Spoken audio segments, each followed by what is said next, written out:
Welcome everyone. My name's Owen Johnston. I am Partnerships Manager at the Modern Slavery and Human Rights Policy and Evidence Centre. And it's fantastic to see so many people joining today's lunchtime seminar. I'm just going to spend a few minutes going through some very quick housekeeping announcements and then hand over to my colleague Alex, who's going to introduce our speaker for today. So it's wonderful to have so many people on the call. It does mean obviously that it's quite crowded. So what we've done is we've got your cameras on by default, although feel free to turn them off. We've got mics off by default.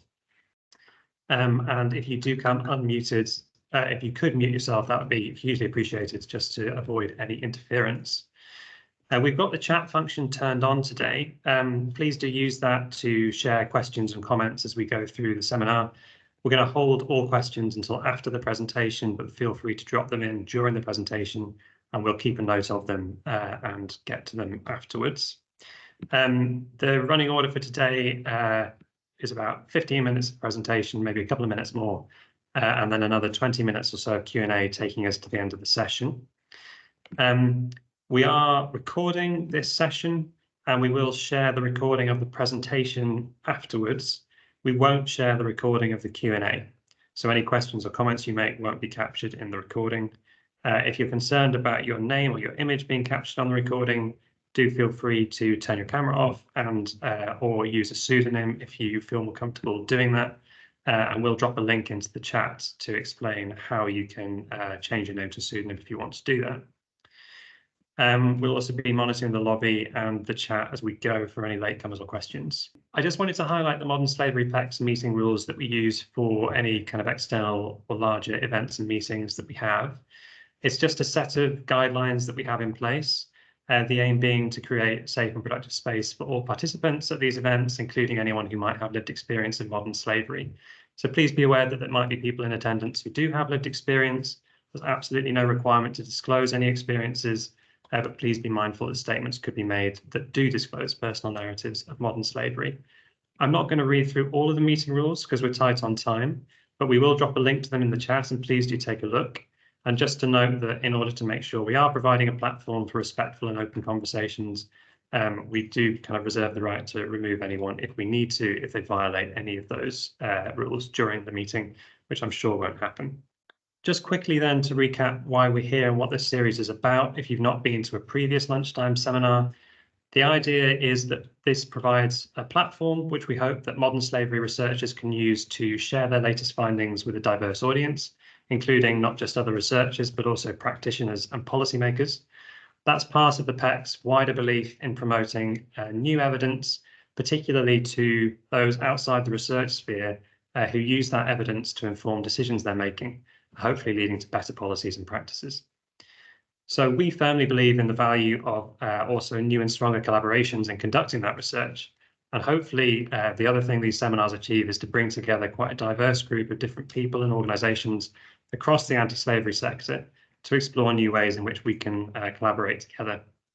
So what we've asked researchers to do at these sessions is to present their key findings in plain language for non-experts and focus really on the real-world implications of that work, especially for people and communities affected directly by modern slavery, as well as policymakers and practitioners.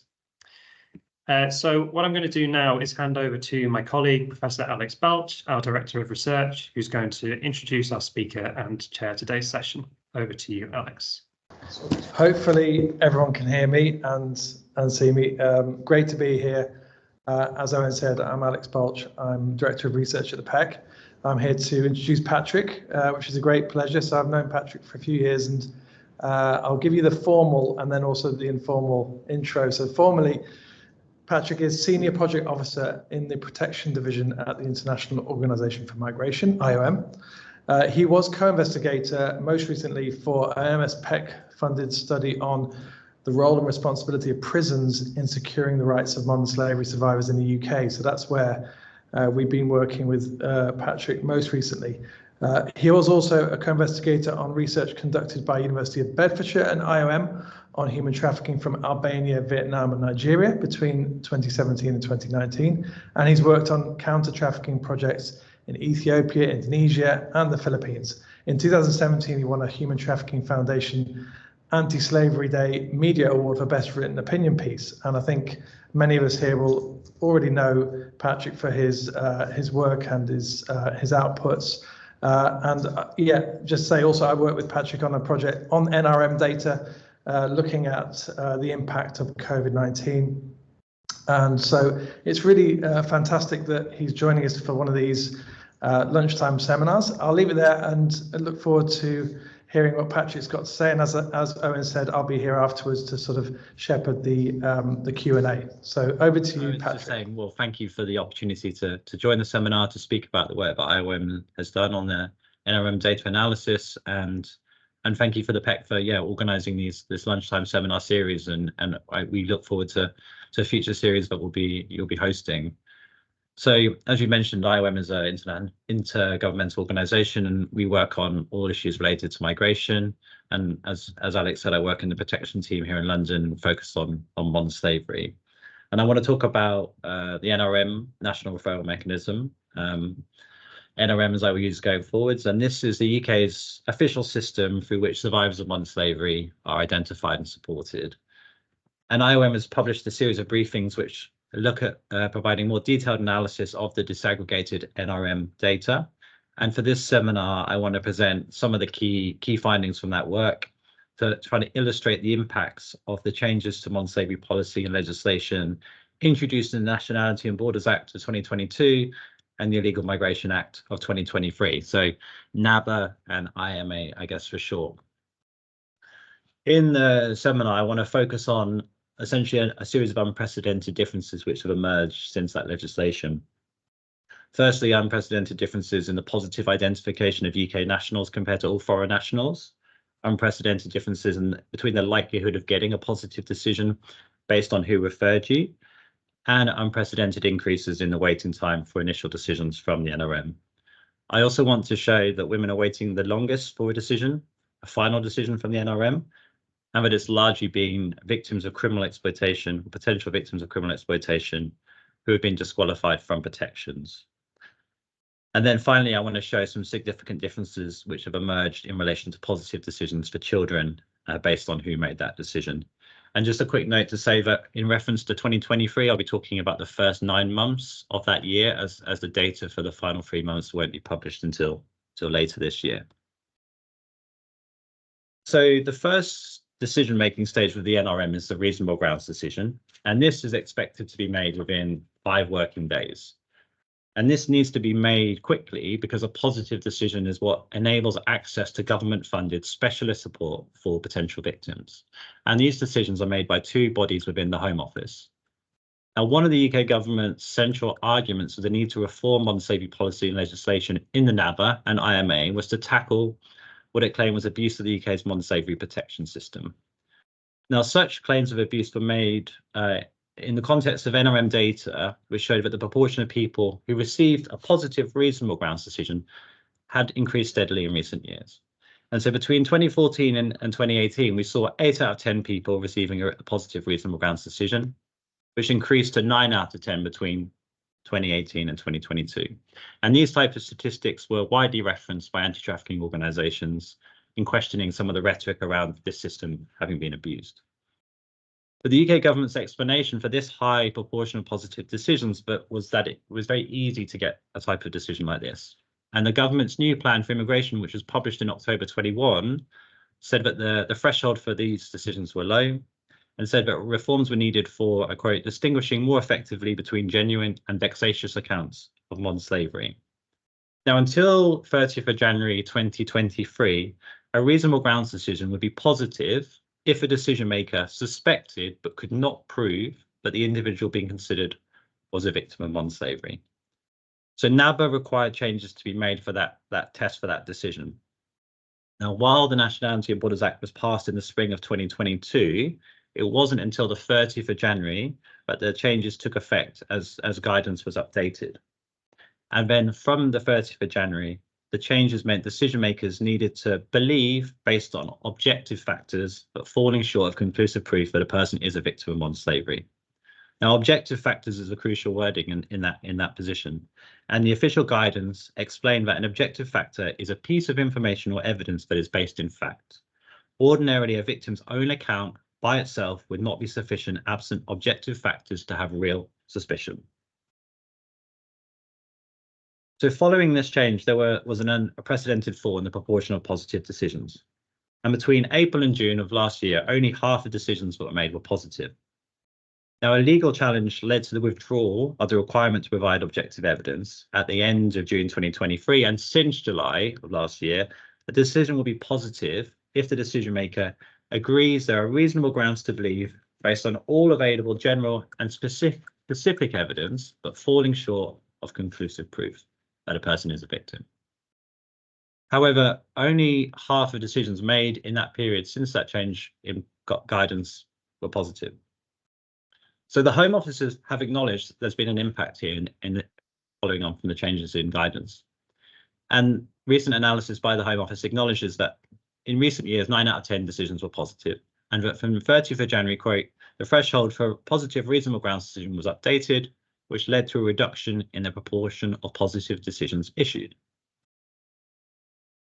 Now, however, IOM's analysis of the data finds some substantial differences in the fall in positive reasonable grounds decisions for UK nationals compared to the total for all foreign nationals. So if we start by looking back at the available data, which is back to 2014, this helps us understand the current context and how unprecedented the changes are. So it isn't surprising, perhaps, that historically UK nationals were actually more likely to receive a positive decision from foreign nationals, with the exception of 2018, which is a strange anomaly in the data. Now, UK nationals won't face the type of cultural language barriers that many foreign nationals might have, that might make it harder for them to provide the type of information that would lead to them receiving a positive decision. And that perhaps explains the small differences that we see over time. But I think the differences in 2023 are on a different scale. So in the first quarter, since the changes, following the change to the reasonable grounds test, only half of foreign nationals received a positive decision compared to 8 out of 10 UK nationals. And between April and June, positive decisions for foreign nationals fell to less than a third, while the percentage of positive decisions for UK nationals actually increased, going up slightly from 84% of positive decisions to 88% of positive decisions. So at that time, UK nationals were essentially nearly 3 times more likely to receive a positive decision than foreign nationals. Now, there has been a slight rebound in the recent quarter, but still fewer than half of foreign nationals receiving a positive decision. Now, the Home Office's reference to that historical picture of 9 out of 10 positive decisions is still a very close fit to where UK nationals sit post the changes in NABA. And in the first 9 months of 2023, 85% of decisions were positive for UK nationals, twice the 43% of positive decisions for all foreign nationals. The changes in decision-making policy appear to have had profoundly different impacts on UK nationals compared to all foreign nationals. Now, historically, as I said, there have not been significant differences in the outcomes of decisions based on who actually made the referral. Now, organisations which can make referrals to the NRM are called first responder organisations, and they need to be approved by the Home Office to perform that role. So all police forces and local authorities, for example, make referrals. Individuals, importantly, cannot self-refer. So there's 4 types of first responder organisation, which are government, police, NGO and third sector, and then finally local authority. But the vast majority of cases that constitute government referrals are referrals which come from the Home Office and within the Home Office, these are Immigration Enforcement, UK Border Force, and UK Visas and Immigration. So when I'm talking about Home Office in the charts, that's who I'm referring to. So the data for 2014 and 2018 shows some small differences in the rates of positive decisions. And actually, people who have been referred by the Home Office during this period of time were more likely to receive a positive decision than people who've been referred by local authority. Between 2018 and 2022, there was an increase in the rate of positive decisions for all people able to make referrals. Now, referrals by the Home Office were slightly less likely to get a positive decision, but still 9 out of 10 of their decisions positive. But this, again, has changed significantly in 2023. So 8 out of 10 people referred by a local authority or NGO and third sector receives a positive decision. Just under 2/3 of those referred by the police received a positive decision, compared to just 1/3 of those who were referred by the Home Office. Now, within the Home Office, it was referrals by immigration enforcement which saw the largest fall in positive decisions. And this is really particularly significant, given that immigration enforcement made up 1 in 6 of all referrals in the first 9 months of 2023. So between 2014 and 2020, there were some differences in the proportion of positive decisions for immigration enforcement compared to all first responders, and we see some large shifts up and down earlier on when there was percentage impacts are greatly affected by the smaller number of decisions and referrals at that time, and there were fewer people entering the NRM. And between 21 and 2022, actually there was a higher proportion of positive decisions for people who'd been referred by immigration enforcement than the total for all other first responders. But this changed in January, between January and March 2023. Just under half of people referred by immigration enforcement received a positive decision compared to 63% for all others. But there's an even steeper fall in between April and June of last year. So only 4% of decisions were positive for people who've been referred by immigration enforcement in that period.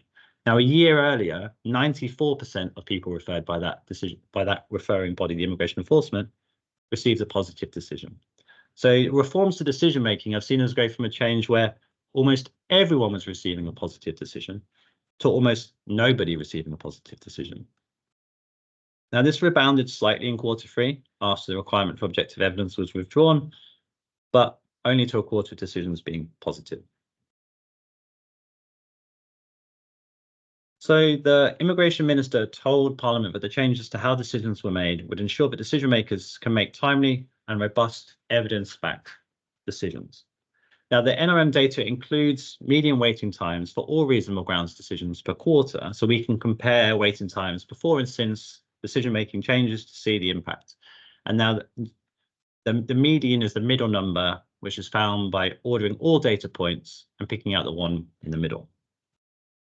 So between 2014 and 2022, the median waiting time never exceeded 6 days and was as low as 4 days. Now, this was in line with government's ambition that such decisions, as I said, should be made within 5 working days.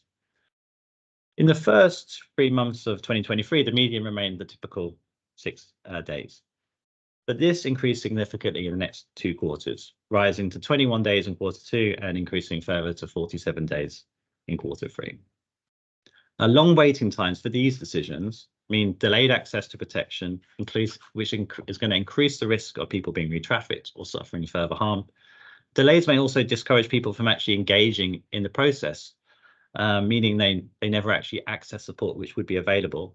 And the non-engagement of victims will also ultimately undermine efforts to convict traffickers and prevent trafficking. There was already a backlog of 30,000 people waiting for a conclusive grounds decision. And so the longer waiting times for reasonable grounds decisions have effectively created a new backlog at the first initial stage of decision making. On the 9th of October of last year, there were nearly 1,800 people who had been referred to the NRM in the previous quarter who were still waiting for a decision. So if that 5-day target was being met, nobody would have been waiting for any of those decisions. So I now want to talk about the conclusive grounds decisions and the waiting times that we see there. And the conclusive grounds is that final decision made through the NRM, which is made on the balance of probabilities, and which essentially the Home Office confirms that they consider the person to be a victim of modern slavery. Now, the median waiting times for these decisions between July and September 2023 was 530 days. And it's widely accepted that these decisions take a long time. But what is not so well understood is that women are waiting the longest and are waiting essentially twice as long as anyone else. So by 2016, median waiting time for women was nearly 190 days compared to nearly 100 days for men. And by 2018, the overall waiting time was just under 1 year, but for women, median was nearer to 2 years. By 2020, the median for women had surpassed 2 years, while for men and boys, it was less than 10 months.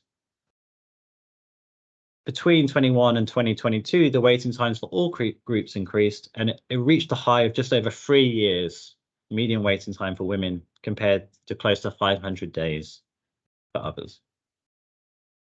Now, in 2023, the median waiting time for women fell to just over 1,000 days, but was still effectively twice as long as a 524-day waiting for men. Because of a lack of acknowledgement and recognition of this issue, there hasn't been much discussion or examination about why this happens and why there's such a disparity in waiting time. So the Nationality and Borders Act introduced a public order disqualification, which enabled the Home Office to disqualify people who'd received a positive reasonable grounds decision from the protection of the NRM if they'd received a 12-month prison sentence. And this was extended in the IMA to include any people who'd been to prison for any length of time. So this means that people who'd been maybe forced by their traffickers to commit crimes who ended up in prison, who were either not identified or were identified but convicted nonetheless, could potentially be disqualified on the basis of how they've been exploited. Now, 338 people received the public order disqualification prior to the High Court requiring the Home Office to pause making disqualifications in July last year. And the most common form of reported exploitation for those who were disqualified was criminal, followed by labour and criminal, and then labour. So common types of criminal exploitation include people forced to grow cannabis, store drugs, shoplift, or commit benefit fraud. 70% of all people disqualified from protection who'd received a positive reasonable grounds decision were referred as a potential victim of criminal exploitation. The rest of the cases were a smaller number of different types of reported exploitation, and it includes 40 child cases which were disqualified. Now, as I mentioned earlier, there are two bodies within the Home Office that make NRM decisions. The Single Competent Authority began making decisions in April 2019, and the Immigration Enforcement Competent Authority started making decisions in November 2021. Now, government official guidance says that the Single Competent Authority is responsible for all child cases, but the NRM data shows that the Immigration Enforcement Competent Authority, ICA, has made nearly 700 reasonable grounds decisions and nearly 150 conclusive grounds decisions for child cases. And in the last 3 months, they made a record number of such decisions. Now, prior to the changes in decision making, the proportion of positive decisions for child cases between these two bodies was almost identical. But there's been a fall in positive decisions by both bodies in the first quarter of 2021, but a sharper fall by the ICA.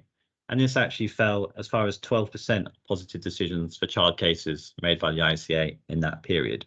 In contrast, positive decision making by the SEA slightly increased, reaching 80% positive decisions in that time.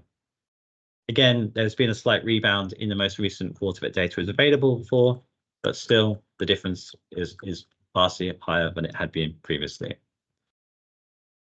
Just a couple of concluding remarks in regards to the data, because I know at the end of time.